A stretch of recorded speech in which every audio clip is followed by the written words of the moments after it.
and this time we don't need any width and height, so remove this width and height. Hi, welcome to eTechViral. If you want to learn real app development and also want to grow your skills by building better, faster and scalable apps with clean architecture, and also want to provide a good service in freelancing sites, so subscribe and hit the bell icon. In this video, we are going to explore the expanded widget of Flutter. Most commonly, this expanded widget helps us to fill or complete the available spaces in our rows and columns. If you are familiar with rows and columns, so welcome to this video. Otherwise, check out our tutorials of rows and columns and some uses of it. You can see we have the simple application having 3 boxes. It's a row, main axis alignment is spaced evenly and they took the even space among them.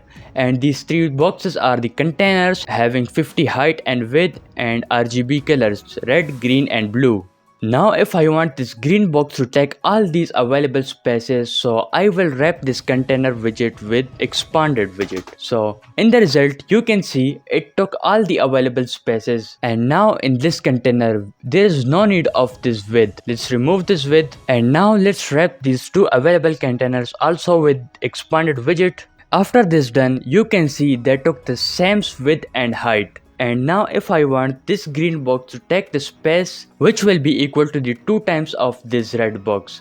So there is a property in expanded widget which is flex. We will set it to 2. Press Ctrl S and you can see it took the space which is equal to the 2 times of this red box. And now if we change it to 3, now this green box take the space which is equal to the 3 times of this red box. And if I change the flex of this red box to 2, now we will see this blue box. This green box space is equal to 3 times of this blue box, and this red box space is equal to 2 times of this blue box. Like this we can expand widgets on our UI, and the same goes for the column.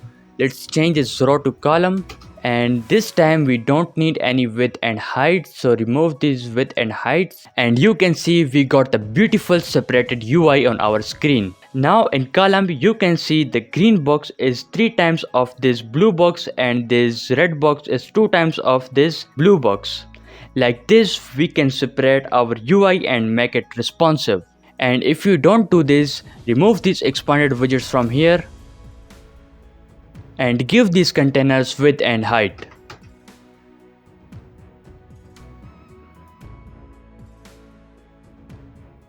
This media query means we are specifying the heights according to our screen height. We gave 25% height to the first container and 50% height to the second container and 25% height to the third container. If we press Ctrl S, and you can see we got the render flow error. That's why expanded widget is very useful for a beautiful and responsive UI. So let's undo them all. This is our beautiful and responsive UI, and like this you can work with this expanded widget. If this video helps you a little bit, be sure to subscribe and hit the bell icon so that you will not miss any future videos and updates like this. Goodbye and see you in the next video.